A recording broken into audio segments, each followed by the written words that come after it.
Thank you, ladies and gentlemen. And thanks, Chris, for that fascinating discussion. Hopefully we'll all use our brains in the smart ways that he said and not the ways that others are. So welcome to the session here, this Fireside Chat. My name is Kevin Barron. A couple introductions. I'm the executive editor of Defense One. We're a proud media sponsor of this event. So thank you to Ali Soufan and everyone at Soufan Center and at the conference here. It's been quite an impressive conference. And thank you to Qatar and everyone in the host government and the airlines for setting us up and bringing us in. I'm here with Alexandros Diakopoulos. I had to practice that. Who is the newly minted, very newly minted National Security Advisor for Greece, the first National Security Advisor ever for Greece in a new position. And a little bit of background and introductions for you, if I can, for a second. Greece had elections in July. A new government came in. The short version of that is it's been characterized in the media as a sweeping aside of populism to an extent and a return a little bit to the center, or perhaps a lot to the center. And with that, as I read, came a lot of new first-time politicians, which I think was a good way to describe you, sir, because before this, you were a vice admiral in the Navy, a helicopter pilot, a helicopter commander, a Harvard graduate as well. A commander, you had lots of posts. You were the head of the International Affairs Division, Directorate, whatever have you, for Greece.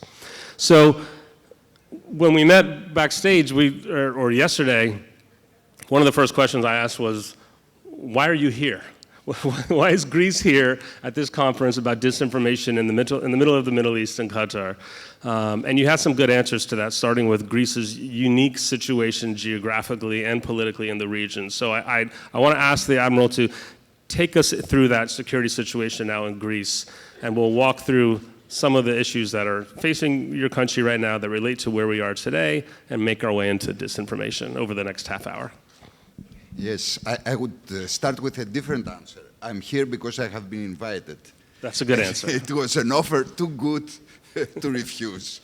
And I want to thank from my part the organizers and the Soufan Center for having me here and giving me the opportunity to address such a distinguished audience. So the question is, can you repeat, please? The question is, take us through Greece's national security situation today, the way you describe it as being in the center of this arc of instability. Oh, yes. If you take the map. A little closer to your mic. If you take the map and you see, you start from Ukraine, and then you go southeast, passing from the Middle East, Iraq, Syria, Eastern Turkey, the Gulf, then you go to Northern Africa, you take this line and you reach till Libya. You have an arc, which I call an arc of instability. Now, Greece is in the epicenter of this arc. And that poses some serious challenges to the Greek government and to Greece's security situation in general. So, such as, you mentioned Greece being, number one, a small nation, but also one of the first NATO nations, and reliant upon a larger system, a multilateral system. What are the effects of some of the region's crises right now, security impacts on Greece? For example, everyone knows about the refugee issue, for one. Yes, because this instability, which we will talk later even more about, had some side effects. I mean, it created a huge wave of immigration. And Greece was first in line to receive this immigration wave. We were flooded by immigrants. And all of this happened amidst the worst economic crisis that my country has faced almost for a century. And we had to cope with this. On the same time, we had to cope with the economic crisis and a deteriorating security situation. But we managed to do. I mean, Greece lost almost 30% maybe more, of its GDP for 10 years. The crisis started in 2010. But Greek society managed to hold on, they hold together. And the political system held. Although, and this is where disinformation or misinformation campaigns come, we had the ascendance of some anti-systemic parties of the fringes of the extreme right or left.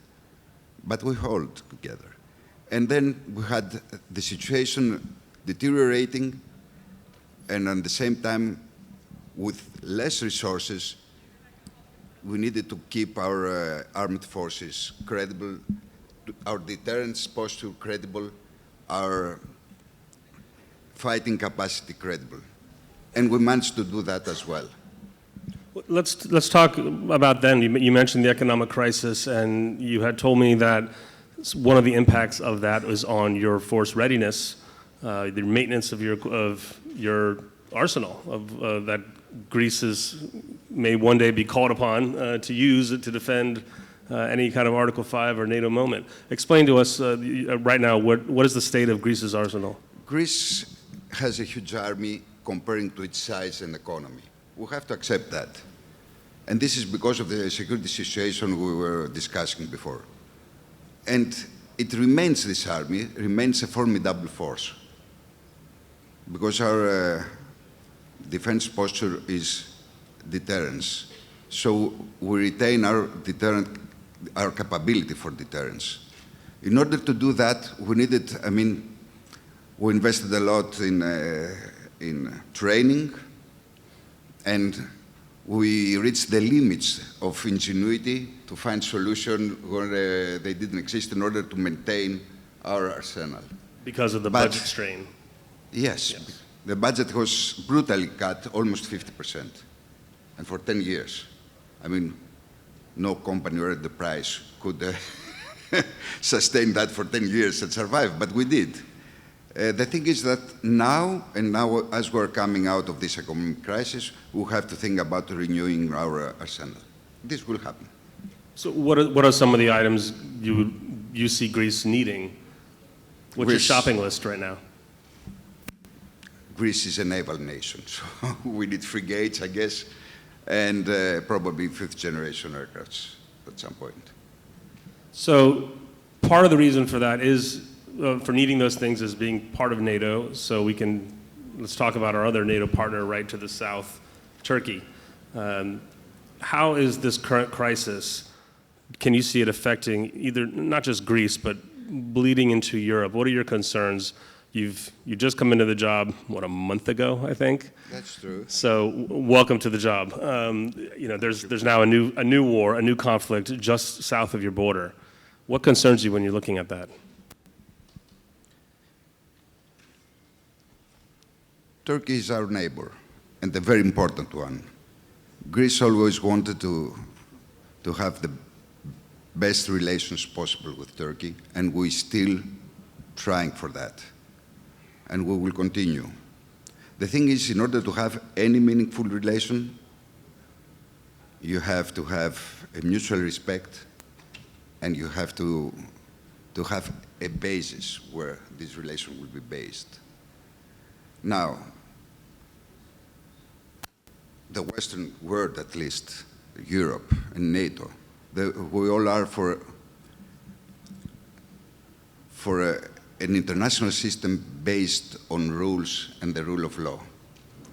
So you need to have respect, and the basis of any relation between two countries should be based on the international law and the law of the seas concerning our sea borders. This is the only thing we ask, and this is the precondition for improving our relations. Mutual respect and respect on international law and the law of the seas. But have in mind that just in the 300 days that they have passed so far, almost, in 2019, we had something like 900 violations of our territorial waters from the Turkish Navy and Coast Guard, something like 3,500 violations of our airspace, and something like 50 overflights of our islands. So this is a bullying. It's not a, and that doesn't constitute a good basis for better relations. I mean, those are extraordinary numbers for what's supposed to be an ally. And what happens if Turkey decides to employ the S-400 system that it's acquired from Russia? No, they haven't deployed so far operationally. But the thing is that when they will deploy it, okay, its range will cover the biggest part of the Aegean, if not the whole. I mean, all the Greek islands will be under the range of S-400. And that poses another security risk for us. I mean, is there a solution beyond that for that particular problem, the S-400? I mean, I'm a Washington-based reporter, so back in Washington, which is far away. Of course there is a solution. This is a political question. It's about Russia and about Turkey and about picking sides, but this is a tactical problem for your armed forces.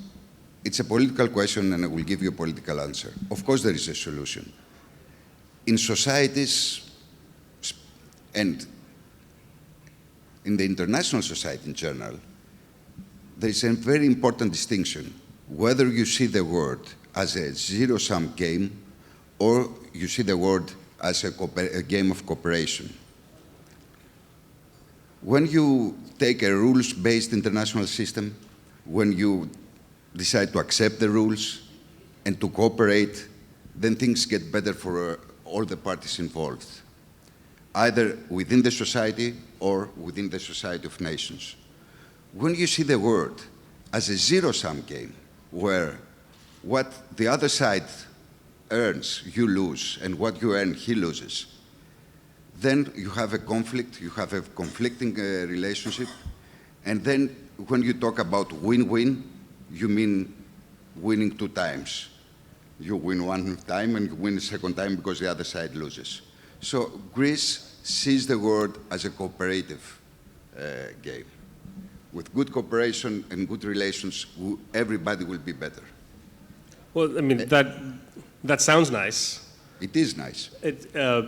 Well, it also sounds like a messaging. I mean, it sounds like good spin. You're talking like a politician now, much more than an admiral, but in a good way, I'd say. Let's spin that then to the conference theme of disinformation, as it was. I mean, I'm asking you about Turkey. I know you have to give measured responses and what you can say, but I'm hearing we want Turkey to uphold the rule of law, which is another way of saying Turkey's not upholding the rule of law with what they're doing.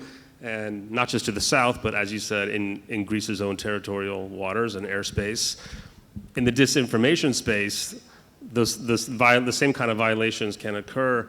How has Greece been a victim or been affected by the disinformation era that has popped up the last few years? So, I mean, there are media accounts of the far right all across Europe being stoked by Russian disinformation campaigns, the same kind of thing happening before the elections in Greece as well. Am I right? Correct? Yes, that's correct. It's not only Greece. I think the whole of Europe, at least the European Union, has been a target of misinformation campaigns. I'm not going to name, because I don't have proofs that such or such country was behind these campaigns. But there is a common denominator in all those campaigns, which is a campaign that was favorizing extreme right-wing parties, anti-immigrant parties, populist parties, and parties who promoted the dissolution and destruction of the European Union. So the misinformation campaign was against the European Union. What they wanted to do, and it happened in Greece, it happened in France, it happened in Germany, in Netherlands, was to promote those parties who wanted to out of the European Union. So whoever was behind those campaigns just wanted the European Union to dissolve. It didn't happen. Now, Greece had its crisis in 2010, and that created a lot of upheaval, and unrest, people started losing any respect for authority because they felt cheated by the system or the authority. They felt left behind. They felt that whatever the people were saying to them all that time was a lie. So they were easy targets for a misinformation campaign. And I don't know, I heard that Greece has been the test bench for all these misinformation campaigns that followed afterwards. And we have seen in the elections, as I told you before, 2012 and 2015, some extreme anti-systemic parties in the ascendance. They even got into the parliament. But these things subsided very fast. It didn't got a lot of traction. I mean, they managed to get something like 20% of the electorate in total, but that was it. And now it's much less and with no any political influence anymore. I mean, so this sounds like a bit of a success story. I mean, is Greece, I mean, is that the right way to say it, that Greece is a success story? This recent election is a resistant move to the disinformation campaigns? Or is it just, like you said, because Greece has had this unique history that the rest of Europe didn't share the last decade, where they've gone through a cycle of lack of trust, being open to these messages, and then self-correcting to get back toward a more sane middle ground, if you call it that? Greece is definitely a success story on every level and on many aspects. First of all, and I referred to that before, is that the Greek society could hold, and I will repeat again, we lost something like 30 to 40% of our GDP for 10 years. That's much longer and much deeper crisis than the Big Depression in the United States in the 1920s. But we managed to hold. We came out of this crisis. We managed to retain our deterrence capability. We managed to retain our fighting capability. We managed not only to keep our relations with the European Union and NATO, where the members of both organizations, but even to expand our bilateral and trilateral relations with Egypt, with Israel, and Cyprus, with countries of the Gulf, with Jordan. And we're trying to be a security and stability provider, not a security and stability consumer in a region which is characterized by fluidity, instability, and unpredictability. We're predictable and we're stable. So then are you an advocate for government solutions like we've heard on the stage here that other countries are talking about, whether it's more counterintelligence programming or new institutions themselves, actual agencies dedicated to disinformation? If Greece has been able to survive, in a sense, targeted disinformation, targeted attacks without those things, you're new to the job. When you look at your portfolio, what do you see as the solutions that either Greece needs or other countries might be able to learn from Greece? When I'm in my portfolio, what I see is more need for multilateralism and for a rules-based international system. This is the only way to have civilized international relations and not a Hobbesian jungle where everybody's against But what does that mean? Does that mean so NATO should have a disinformation office? NATO is a part of the story, yes. And I believe that the relative decline of the West in the area of Eastern Mediterranean and Middle East did provoke much more harm than good. And the thing is now, if you take the security situation now in Europe and Middle East, in Middle East you were back in the 19th century, the balance of powers. You have Saudi Arabia, Iran, Turkey, Israel, the big powers, regional powers. And then you have powers outside the region, like Russia, who came in, and they have profited from the vacuum that the United States left and Europe's relative decline in that area. Then if you see the Europe and the eastern part of Europe, you see we're back, in the Middle East, we're back in the 19th century. In Europe, we're back in the 20th century when you have a resurgence of something like Cold War with Russia. So all these are very, very, how can I say, worrying trends. So I believe that we should stick to what holds us together. our common values, a rules-based international system, and unilateralism. Good relations. Not an international system where it's a zero-sum game, but a cooperative game. And Greece tends the hand of cooperation to all the countries, and especially to our host country, Qatar, here, where we have excellent relations with, and the countries of the Gulf. Greece sees itself in the area here, in the Eastern Mediterranean, Middle East, as an honest friend, because we are honest and we are friends. So, I listened to what you're saying in here, multilateralism, rule of law, they all seem like very logical, obvious, international relations 101 types of things, and the exact kinds of things that have been rejected by people who elected Donald Trump to be president of the United States, people who voted for Brexit, people who are opposed to the EU, all the kind of instability that we see being stoked, to bring it back to disinformation, by Russia, by other states that are trying to just cause that constant, discomfort with the current system.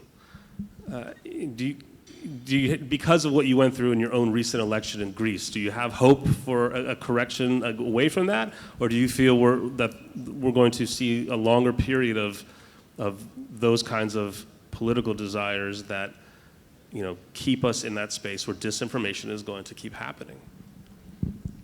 As I told you before, and I meant that, it was not just a catchphrase, we're in a period of fluidity, instability, and unpredictability. And when I say it's unpredictability, it means it's unpredictable. I don't know, I cannot foretell how things will evolve. I really believe in a strong transatlantic relation between Europe and the United States. And I really believe that this will be the linchpin of the international system that we are hoping to have, of respecting international law and rules-based. I also believe that for any single country, especially a small country like mine, the problems are too big to face them alone. This is why I believe in unilateralism. But my nature is such that I'm always optimistic.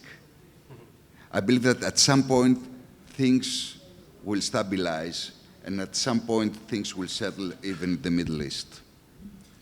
Is that why you're not the first politician on the stage that is hesitating to say Russia?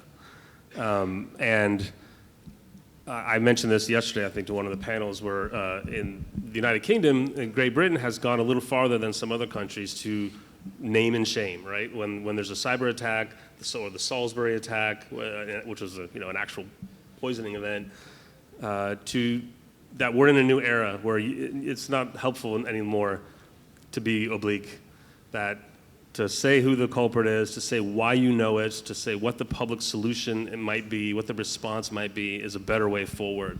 Is that too short-sighted? Yes. First of all, I could never name any country if I didn't have the proof for that. I mean, if I name a person or a country who have done something, I have to prove that they have done this thing. The second is that although Greece enjoys the best relations historically with the United States, we came recently from signing the new mutual defense cooperation agreement, which strengthens and deepens our relations.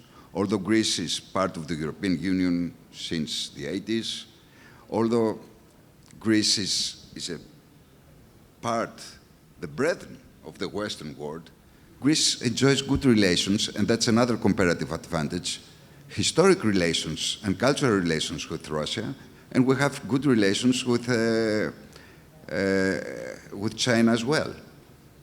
Limited in the economic sphere, but we have good relations.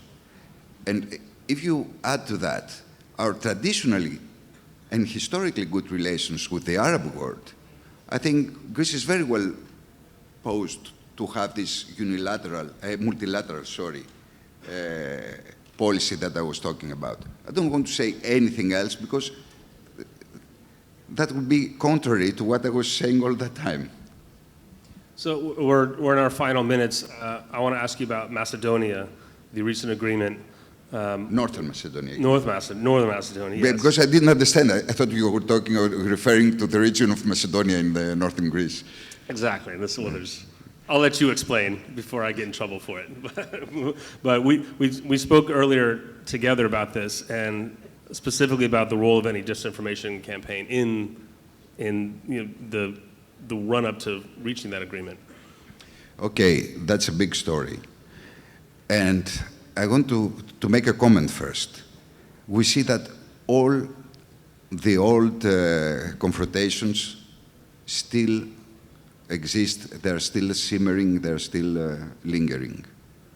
Whether it is the problem with Palestine and Israel, whether it is the problem of Cyprus, whether it is, I don't know, any problem you can imagine, nothing has been solved, except one, and that was the problem between Greece and Northern Macedonia, which is again one more proof of Greece's intention for multilateral action and cooperation.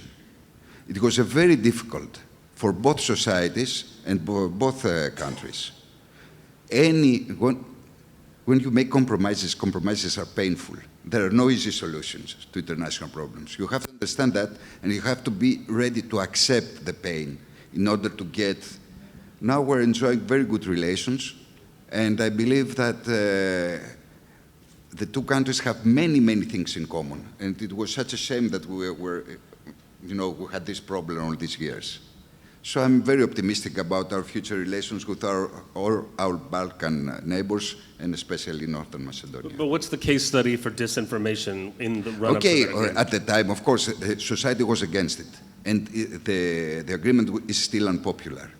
So there was, that was a breeding ground to have some, for those who didn't want this, and there were some countries who didn't want this agreement to happen.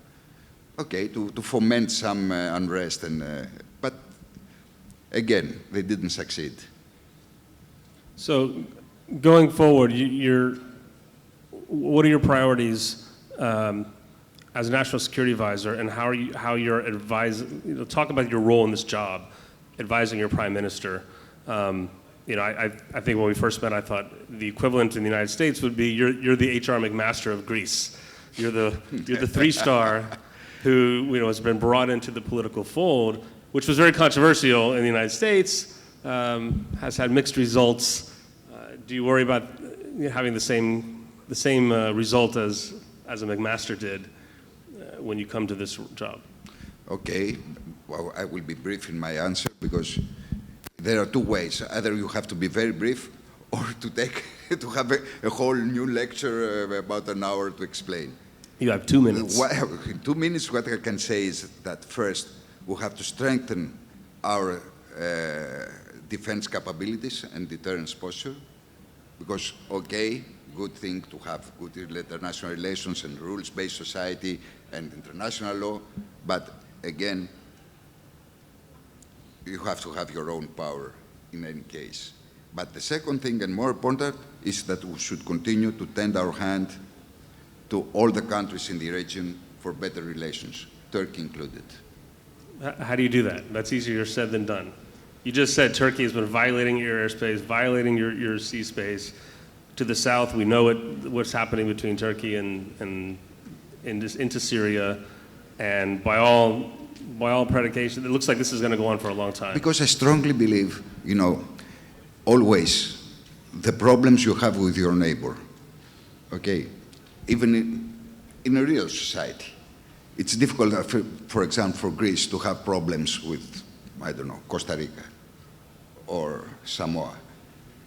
But with your neighbor, you have also common interests. And with your neighbor, you are going to live, you don't choose your neighbor, you are going to live forever.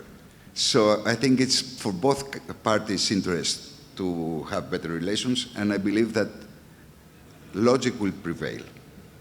I think the people here from Qatar may have heard some commonalities with Greece's lessons and concerns.